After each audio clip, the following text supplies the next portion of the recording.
हमारे अवाजका के राष्ट्रीय मुख्य संरक्षक परम आदरणीय डॉक्टर पी कनौजिया साहब भी हमारे बीच में मंचस्थ हैं। मैं उनका भी इस हाल में इस महत्वपूर्ण बैठक में उनका हार्दिक स्वागत करता हूं, वंदन करता हूं, उनको नमन करता हूं और जोरदार तालियों के साथ उनका स्वागत करता हूं। साथ ही साथ हमारे बीच में मंचस्थ हमारे राष्ट्रीय उपाध्यक्ष और हमारे प्रदेश के सम्मानित प्रदेश के अध्यक्ष परम आदरणीय अशोक कुमार प्रभु साहब भी हमारे बीच में मंचस्थ हैं। उनका भी मैं इस हाल में इस मीटिंग में उनका हार्दिक वंदन और नमन करते हुए उनका स्वागत करता हूं और चाहता हूं कि उनका जोरदार तालियों से स्वागत। आप लोग जोरदार तालियां तो बजा सकते हैं जिससे कि आपके फोन में संचार होगा और धीरे धीरे बजाएंगे तो लगेगा कि हमारे अतिथि हैं वो लगेगा कि शायद हमारा अनमने तरीके से हमारा सम्मान हो रहा है। तो मैं चाहूंगा कि जोरदार तालियों के साथ स्वागत। इसके साथ ही हमारे बीच में मंचस्थ आदरणीय हमारे राष्ट्रीय उपाध्यक्ष और इस पूरे कार्यक्रम के संयोजक आदरणीय अमृतलाल गौतम साहब भी मौजूद हैं, मंचस्थ हैं। मैं इस हाल में प्रदेश महासचिव होने के नाते, संचालक होने के नाते उनका भी बहुत बहुत हार्दिक स्वागत और वंदन करता हूं, नमन करता हूं उनको कि उन्होंने सुंदर से हाल को हम लोगों को उपलब्ध कराया और बढ़िया तरीके से इस हाल में हम लोग बैठे और रणनीतिक बैठक में हम चर्चा करेंगे। तो उनको जोरदार तालियों से स्वागत। उनका भी हमारे बीच में वाराणसी से चलकर आए और तथागत बुद्ध के धर्म को हम लोगों को आत्मसात हमेशा कराने वाले जनपद वाराणसी के सम्मानित जिलाध्यक्ष और हमारे राष्ट्रीय उपाध्यक्ष अवाजका के परम आदरणीय विजय कुमार राव साहब भी हमारे बीच में मंचस्थ हैं। उनका भी जोरदार तालियों के साथ स्वागत। साथ ही साथ हमारे बीच में मंचस्थ भी है हमारे आदरणीय कुशीनगर से हमारे बीच पधारे आदरणीय विजय कुमार साहब जो कुशीनगर से हैं, हमारे राष्ट्रीय संगठन सचिव। उनका भी इस हाल में जोरदार स्वागत और वंदन नमन। साथियों, हमारे राष्ट्रीय उपाध्यक्ष और इस अवाजका को बहुत लंबे समय से बहुत करीबी से देखने वाले और शुरुआत से जुड़े रहने वाले हमारे राष्ट्रीय उपाध्यक्ष परम आदरणीय सत्यप्रकाश गौर जी भी हमारे बीच में हमारे मंच पर उपस्थित हैं। मैं उनका भी इस हाल में उनका जोरदार स्वागत करते हुए वंदन करता हूं, उनका स्वागत करता हूं। और मंचस्थ हमारे जितने भी अतिथि हैं उनका स्वागत हम लोग सब लोगों ने किया, लेकिन आप लोगों का स्वागत अगर हम लोग करना भूल जाएंगे तो अच्छा नहीं लगेगा, मुझे भी अच्छा नहीं लगेगा। तो इस बैठक में, इस महत्वपूर्ण बैठक में हमारे विभिन्न जिलों से, विभिन्न मंडलों से, पूरे प्रदेश से जितने भी जिम्मेदार साथी हमारे यहाँ पर बैठे हैं, जिम्मेदार पदाधिकारी बैठे हैं, उन सभी का मैं एक स्वर में यहाँ पर सभी मंचस्थ हमारे सभी अतिथियों की तरफ से मैं आप सबका बहुत बहुत हार्दिक स्वागत और वंदन करता हूँ और नमन करता हूँ। आप लोगों ने बड़ा महत्वपूर्ण बैठक में इस समय निकाल करके आप लोग इधर बैठे हैं और यहाँ पर आप इस रणनीतिक बैठक में अपने विचार विमर्श के लिए आपने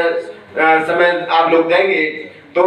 विभिन्न जिलों से हमारे बीच में इधर आए हैं, कुशीनगर से आए हैं, चंदौली से आए हैं, हमारे साथी वाराणसी से आए हैं, गाजीपुर से आए हैं, आजमगढ़ से आए हैं, नखलौगी से आए हैं, कन्नौज से हमारे बीच में आ चुके हैं, सीतापुर से हमारे बीच में आ चुके हैं, तो बाराबंकी से हमारे बीच में आ चुके हैं आदरणीय जिलाध्यक्ष जी। तो इन सभी का मैं स्वागत करते हुए मैं चाहूंगा इस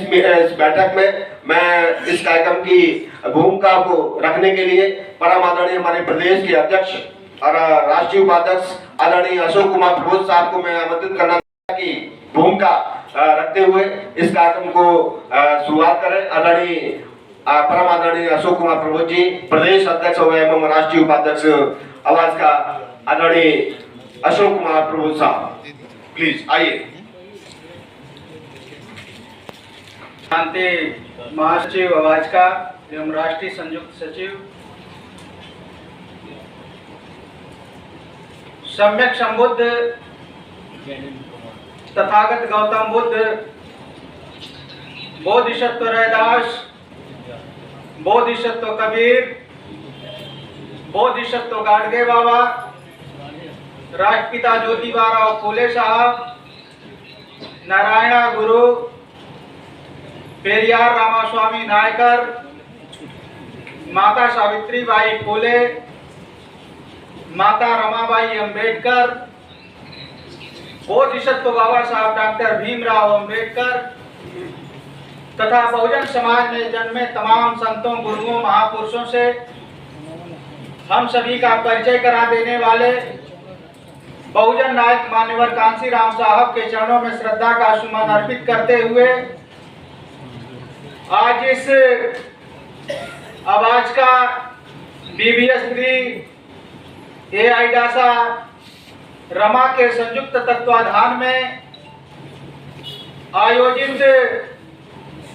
कार्य समिति की रणनीतिक बैठक, जो भारतवर्ष की उत्तर प्रदेश की राजधानी लखनऊ में जो आज 21 सितंबर 2025 को बुलाई गई है, उसमें आप मंच पे आसीन परम आदरणीय बुद्ध मित्र मुसाफिर सर, राष्ट्रीय अध्यक्ष आवाज का मुख्य सर संचालक BBIC, जिसे हम लोग बुद्धा बोधिसत्व अंबेडकर इंटरनेशनल सेंटर कहते हैं, इस कार्यक्रम की अध्यक्षता कर रहे परम आदरणीय डॉक्टर P कन्नौजिया सर, जो अबाजका के राष्ट्रीय मुख्य संरक्षक हैं। इस मंच पे आसीन अखिल भारतीय अनुसूचित जाति जनजाति कर्मचारी कल्याण एसोसिएशन के राष्ट्रीय कोषाध्यक्ष परम आदरणीय मोहन जी बौद्ध साहब, इस कार्यक्रम के संयोजक और अबाजका के राष्ट्रीय उपाध्यक्ष परम आदरणीय अमृतलाल गौतम साहब, इस मंच पे आसीन आदरणीय सत्य प्रकाश बौद्ध सर, राष्ट्रीय उपाध्यक्ष अबाजका, इस मंच पे आसीन परम आदरणीय उमेश प्रताप सिंह दिनकर साहब, जो अबाजका के प्रांतीय महासचिव और राष्ट्रीय संयुक्त सचिव हैं। इस मंच पे आसीन राष्ट्रीय संगठन सचिव परम आदरणीय विजय कुमार सर, इस कार्यक्रम में उपस्थित राष्ट्रीय प्रवक्ता परम आदरणीय भानु प्रताप बौद्ध जी, इस कार्यक्रम में उपस्थित राष्ट्रीय संगठन सचिव परम आदरणीय महेश बाबू आजाद जी, लखनऊ मंडल के मंडल अध्यक्ष परम आदरणीय लेखराम भारती साहब, प्रांतीय कोषाध्यक्ष परम आदरणीय अमर सिंह जी, इस कार्यक्रम के में उपस्थित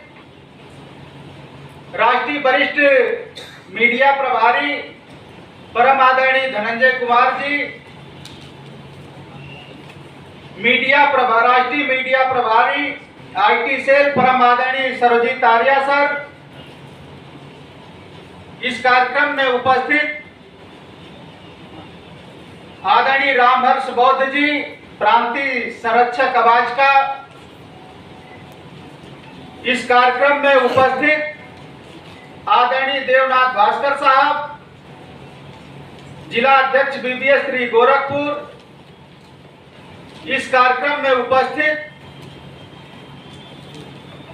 आदरणीय महेंद्र कुमार जी, प्रांतीय संयुक्त सचिव और जिला अध्यक्ष चंदौली,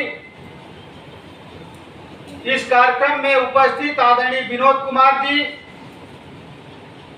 जिला कोषाध्यक्ष चंदौली, इस कार्यक्रम में उपस्थित आदरणीय विजय अंबेडकर साहब, जिला अध्यक्ष बाराबंकी, इस कार्यक्रम में उपस्थित आदरणीय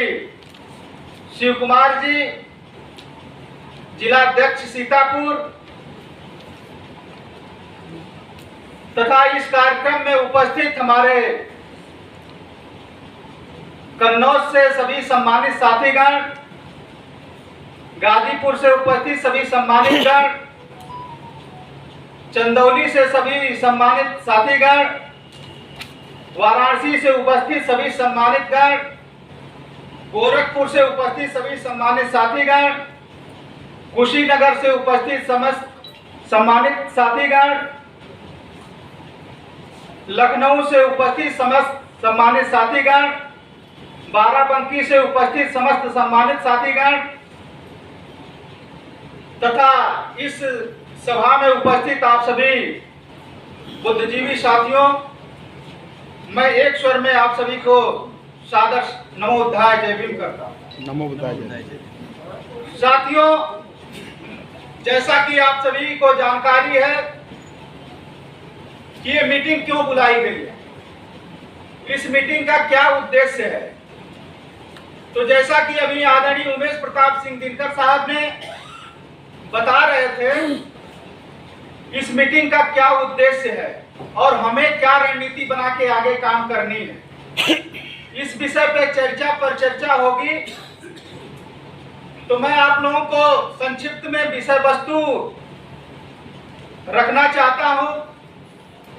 जो इस कार्यक्रम की, इस बैठक की जो पहला विषय है वो है 28, 29 और 30 नवंबर को जनपद वाराणसी के सारनाथ में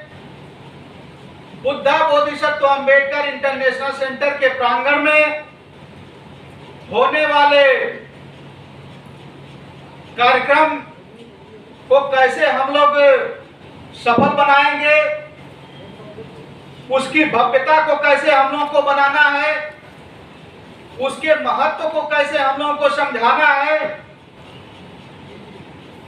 इस विषय पे हम लोग चर्चा करेंगे और अपने अपने विचारों को रखेंगे। दूसरा ये है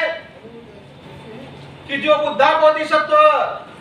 अंबेडकर इंटरनेशनल सेंटर, जिसका 30 नवंबर 2025 को आप लोगों के माध्यम से जो बाबा साहब अंबेडकर का सपना था कि अपने समाज की एक इमारत होनी चाहिए जिससे हम अपने समाज के सर्वांगीण विकास के लिए काम कर सकें, जो हम अपने समाज में आने वाली समस्याओं का निराकरण कर सकें, समाज में जो हमारी आने वाली पीढ़ी है उसके उन्नति के बारे में हम लोग काम कर सकें। यानी हर लेवल से जो बाबा साहब अंबेडकर सोच रहे थे कि हमारी एक इमारत होनी चाहिए, अस्पृश्यों की एक इमारत होनी चाहिए, उस इमारत की, उस बाबा साहब अंबेडकर के सपने को पूरा करने के लिए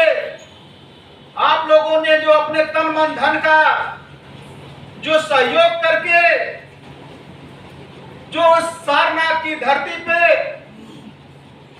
14,000 स्क्वायर फीट जमीन 2 करोड़ 14 लाख रुपए में खरीद करके, जिसकी बाउंड्री भी आप लोगों ने करा लिया है, जिसका आप लोगों ने 21 लाख रुपए में नक्शा भी पास करा लिया है, जिसका आप लोगों ने प्रशासनिक ब्लॉक बनवा लिया है, और उस प्रशासनिक ब्लॉक के माध्यम से आप जो बुद्धा बोधिसत्व अंबेडकर इंटरनेशनल सेंटर की जो मुख्य इमारत बनने वाली है उसकी आधारशिला रखने वाले हैं।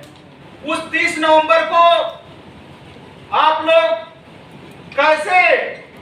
किस रणनीति से उसको आप लोग पूरा करेंगे, क्योंकि जिस दिन से आप शिलान्यास करेंगे उस दिन से उस मुख्य भवन का आप लोग कार्य प्रारंभ कर देंगे। और मैं आप लोगों को यह भी अवगत कराना चाहता हूं कि जब एक बार आप लोग काम शुरू करा दीजिएगा तो वो काम बंद नहीं होना चाहिए, वो काम रुकना नहीं चाहिए, क्योंकि हम सभी का टारगेट भी यही है। आदरणीय अध्यक्ष महोदय, परम आदरणीय बुद्ध मित्र मुसाफिर सर का एक टारगेट है आप लोगों के लिए, और आप लोग संकल्पित होइए कि जो आपने टारगेट बनाया है कि इस 30 नवंबर को तो हम लोग इसका शिलान्यास करेंगे, लेकिन लक्ष्य अगर रख करके हम काम नहीं करेंगे तो उस लक्ष्य की पूर्ति नहीं हो सकती है। तो जो लक्ष्य रखा गया है कि आने वाला अगला जो नवंबर होगा, यानी नवंबर 2026 में हम लोग जो हॉल बनवाने वाले हैं, उस हॉल का हम लोग उसी जगह पे आप लोगों के माध्यम से उसका उद्घाटन भी कराया जाए। तो साथियों, उस हॉल के उद्घाटन के लिए आपका जिम्मेदारी ये बन जाती है कि काम की निरंतरता को बनाए रखना, और काम की निरंतरता को बनाए रखने के लिए हम लोगों को आवश्यकताएं पड़ेगी धन की। जो धन की आवश्यकता पड़ेगी उसको हम लोग किस रणनीति से पूरा करेंगे, जूम मीटिंग के माध्यम से आप सभी को अवगत भी कराया गया कि किस रणनीति पे हम लोग काम करेंगे। तो 1 साल के अंदर हम लोग उस हॉल को बनाने में सफलता प्राप्त कर लेंगे। उसका पहला ये उद्देश्य है कि जितने हमारे जनपद हैं, उस जनपद के लोगों की जिम्मेदारी है, वहां के पदाधिकारी साथियों की जिम्मेदारी है कि बुद्धा बोधिसत्व अम्बेडकर इंटरनेशनल सेंटर के महत्व को समझाते हुए अपने जो कर्मचारी साथी हैं, जो अध्यापक साथी हैं, जो इंजीनियर हैं, प्रोफेसर हैं, तमाम जो सरकारी सेवा में साथीगण हैं और अन्य भी साथीगण जो अपने व्यवसाय में भी लगे होंगे, जो मजदूर भी होंगे, उनसे भी आप लोगों को सहयोग लेकर के इस महान कार्य को आप लोगों को पूरा करना है। उसके लिए जनपद को जिम्मेदारी ये दी गई थी कि आप लोग जनपद से 5 लाख रुपए का धन इकट्ठा करेंगे, क्योंकि बाबा साहब अम्बेडकर कहते हैं कि इमारत बनाने के लिए धन की आवश्यकता है और अपने पैसे से इमारत को बनानी चाहिए। अस्पृश्यों की जिम्मेदारी है कि अपने पैसे से इमारत को बनानी है। तो इस अपने पैसे से इमारत को बनाने के लिए हम लोगों की जिम्मेदारी ये है कि जनपद से 5 लाख रुपए का कलेक्शन करके हमको राष्ट्रीय कमेटी को जमा करना होगा, ताकि हम लोग उस काम को निरंतर आगे बढ़ाएं। साथियों, महत्व को समझना पड़ेगा। जितना जल्दी ये हम लोगों को समझ में आ जाएगा कि बाबा साहब अम्बेडकर क्यों सोचे थे ऐसी बात, उतना जल्दी हम लोग के समाज के लिए फायदा होने वाला है।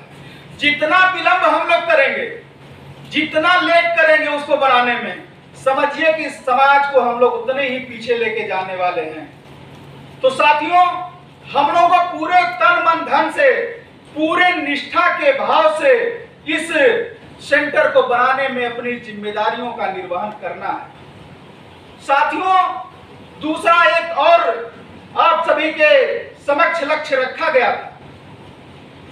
और ये बताया गया था कि ये जो जनपद का लक्ष्य है 5 लाख का, वो तो अपना एक तरफ है, लेकिन अगर कुछ साथियों को टारगेट हम लोगों को ये बनाना है, लोगों से बातचीत करना है, अपने साथीगण से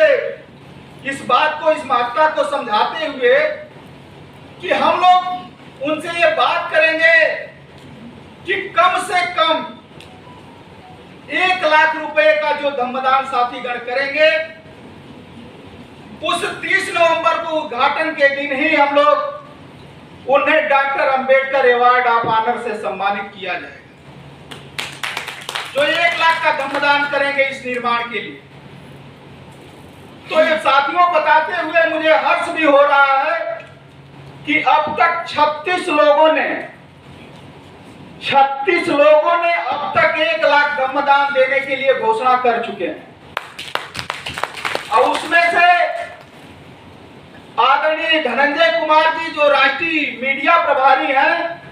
उन्होंने अपना 1 लाख का धम्मदान दे भी चुके हैं। इसके लिए मैं चाहूंगा कि उनका जोरदार अभिनंदन किया जाए। और मैं ये भी चाहूंगा कि जिन साथियों ने कमिटमेंट किया हुआ है उन साथियों के लिए भी आप लोग जोरदार तालियों से एक बार अभिनंदन करें। और एक बार उन साथियों के लिए भी अभिनंदन करें जो साथी 1 रुपया से लेकर के जितना भी धम्मदान कर रहा है उतना धम्मदान कर रहा है। उन साथियों के लिए भी आप लोग जोरदार तालियों से साथियों, बस उद्देश्य को समझना है और उद्देश्य जब तक हम लोगों को समझ में नहीं आएगा हम लोग उस काम को नहीं कर पाएंगे। और जरा सोचिए कि बाबा साहब जब कहते हैं कि मैं इमारत ये क्यों बनाना चाह रहा हूं, तो वो कहते हैं कि मैं ये प्रयास कर रहा हूं, ये मैं चाहता हूं कि मेरे बाद आप लोगों को कोई मात न दे सके, आप लोगों को कोई मात न दे सके। और जरूरत तो तीसरी पॉइंट जो हमारे बेसिक शिक्षक के लिए, शिक्षक साथियों के लिए जो सुप्रीम कोर्ट का निर्णय आया है कि उन्हें हम लोगों को टेट परीक्षा पास करनी होगी। ऐसी तमाम समस्याएं बार बार आ रही हैं सरकारों के द्वारा, कोर्ट के माध्यम के द्वारा। अपने समाज को कैसे कमजोर किया जाए, हमारे समाज को कैसे कमजोर किया जाए, उस पर नित्य प्रतिदिन सरकारों का काम चल रहा है। तो हमें समझना चाहिए कि इसलिए हमको क्यों जरूरत पड़ गई इस सेंटर की। अगर मेरा सेंटर बाबा साहब अम्बेडकर के जमाने में बन गया होता तो इस समस्या के निराकरण करने में हमें 1 मिनट का भी टाइम नहीं लगता। 1 मिनट का भी टाइम नहीं लगता और पूरे देश में आंदोलन छिड़ जाता। लेकिन साथियों, चाहे इन प्रकार जिस भी तरह से शायद उस समय नहीं बन पाया होगा, क्योंकि बाबा साहब अम्बेडकर का जब मैं पढ़ रहा था उनका वॉल्यूम तो देखा कि बाबा साहब अम्बेडकर लिखते हैं एक जगह कि जब मैं 1942 में जब मुझे जिम्मेदारी मिली तो मैं उस जिम्मेदारी को निभाने के लिए मैं महाराष्ट्र से बाहर चला गया। तो जब महाराष्ट्र से बाहर चले गए 10 साल लगा उनको, और उसी बीच आप संविधान सभा की भी बैठकें होती रही, उसी समय संविधान का निर्माण भी हो रहा था। तमाम जद्दोजहद के बीच बाबा साहब अम्बेडकर इस जो मुहिम थी, जो इमारत बनने की मुहिम थी, इसमें थोड़ी सी कमी आई। तो बाबा साहब लिखते हैं, फिर जब बाबा साहब अम्बेडकर 52 में आते हैं तो कहते हैं कि मेरा पहला दायित्व तो ये होगा कि मैं इस इमारत पे काम करूं। लेकिन साथियों, बाबा साहब अम्बेडकर हम लोग के बीच में ज्यादा दिन तक नहीं रह पाए, नहीं तो उनके जीवन काल में ही ये काम हो गया होता। लेकिन कोई बात नहीं, ये अवसर हम लोगों को मिला है, ये अवसर हम लोगों को बाबा साहब अम्बेडकर ने दिया है। तो हम सभी की जिम्मेदारी ये हो जाती है कि ये इस काम को अपने जीवन काल में हम लोग पूरा करें। चूंकि जीवन भी तो हम लोग का अभी लंबा है, उतना हमें लंबा नहीं लेके जाना है। हमको 2 साल 3 साल के अंदर इस काम को पूरा करके समाज को समर्पित करना है साथियों। क्योंकि जब आप समझेंगे कि जितना जल्दी हम इस पर काम करें, जितना जल्दी इस पर फोकस कर गए, तो समझिए कि हम लोग समाज को सही दिशा देने में अपने जीवन को सार्थक समझेंगे। अन्यथा व्यक्ति जन्म लेता है और मर जाता है, उसके जीवन का कोई मोल नहीं रहता है। लेकिन शायद आप लोगों के लिए बाबा साहब अम्बेडकर ने ये अवसर दिया। बाबा साहब अम्बेडकर ने ये आप लोगों को अवसर दिया है कि आप लोग इस महान काम को करिए। तो आप सभी की जिम्मेदारी हो जाती है साथियों कि आप लोग इस काम को जरूर करें। साथियों, जो तीसरा विषय है कि जो 2011 से पूर्व नियुक्त बेसिक शिक्षा में नियुक्त हमारे शिक्षक साथीगण हैं, उनके लिए टेट की परीक्षा की अनिवार्यता कर दी गई है। ये समस्या हमारे टीचर साथियों के साथ आ खड़ी हुई है। तो इसके लिए भी हम लोग इस रणनीति पे विचार करेंगे कि कैसे हम लोग इस पर काम करें कि हम लोग इस समस्या से निजात दिलाएं अपने समाज के साथियों का। तो जूम मीटिंग के माध्यम से भी हम लोगों के बीच में चर्चाएं हो रही थी। आदरणीय बुद्ध मित्र मुसाफिर सर, हम लोग जब चर्चा कर रहे तो मैंने बात रखी कि चूंकि ये मामला लोकसभा राज्यसभा का है, संसद का है, तो हम लोगों की जिम्मेदारी ये बनती है कि जो लोकसभा के द्वारा पारित कराया गया, जो राज्यसभा के द्वारा पारित कराया गया प्रस्ताव है, उस प्रस्ताव में संशोधन करने के लिए अबाजका अपने पैड के माध्यम से पूरे उत्तर प्रदेश ही नहीं पूरे भारत से प्रधानमंत्री को ज्ञापन देने का काम करेगी। इतना ही नहीं, उसके लिए जिम्मेदारी भी तय कर दी गई है कि कौन कौन साथी मिलकर के इस ज्ञापन को तैयार करेंगे और उस ज्ञापन को हम लोग प्रधानमंत्री को भेजेंगे जिलाधिकारियों के माध्यम से। तो ये निर्णय लिया गया। चौथा जो विषय है कि अबाजका, बीबीएस, आईडासा, रमा का जो हम लोगों के संगठन है, इस संगठन को हम लोगों को विस्तार करना है, साथियों को जोड़ना है और जोड़ करके इस बुद्धा बोधिसत्व अम्बेडकर इंटरनेशनल सेंटर और ये जो सामाजिक काम का दायित्व है, उस दायित्व को समझाने का काम हम लोगों को करना है। साथियों, इस बैठक का मुख्य एजेंडा इन्हीं 4 बिंदुओं पे हम लोगों को काम करना है। तो साथियों, हम लोग इस विषय बिंदु पर अपने आप को केंद्रित रखेंगे और हम लोगों के बीच में आदरणीय कुछ साथीगण आ चुके हैं। श्रावस्ती से साथीगण हमारे बीच में आ गए हैं, जोरदार तालियों से उनका अभिनंदन करें। आदरणीय हरीश जैन साहब पीजीआई अध्यक्ष अबाजका आ चुके हैं, जोरदार तालियों से इनका अभिनंदन करें। और जितने भी साथीगण अभी उपस्थित हुए हैं, मैं अपने तरफ से उनका धन्यवाद ज्ञापित करता हूं। और हरदोई से हम लोगों के बीच में साथी श्रद्धेय गंगाचरण जी, जिला उपाध्यक्ष हरदोई उपस्थित हैं। जोरदार तालियों से आदरणीय गंगाचरण साहब का अभिनंदन करें आप लोग। तो साथियों, ये मुख्य रूप से विषय वस्तु था जो मैं आप लोगों के समक्ष रखा और इस पर चर्चा कराने के लिए आदरणीय हमारे संचालक महोदय आप लोगों से आपकी राय जानेंगे, आपकी रणनीति जानेंगे कि कैसे काम करना है। सम्मानित साथियों, यदि आप हमारे इस चैनल अबाजका ऑफिशियल, जिस पर नियमित सुबह 5 बजे डॉक्टर अंबेडकर संदेश आपको मिलता है, आप हमारे इस चैनल को सपोर्ट करना चाहते हैं तो हमारा आपसे निवेदन है कि आप हमारे इस चैनल को सब्सक्राइब कर लें, वीडियो को शेयर, लाइक, कमेंट जरूर करें।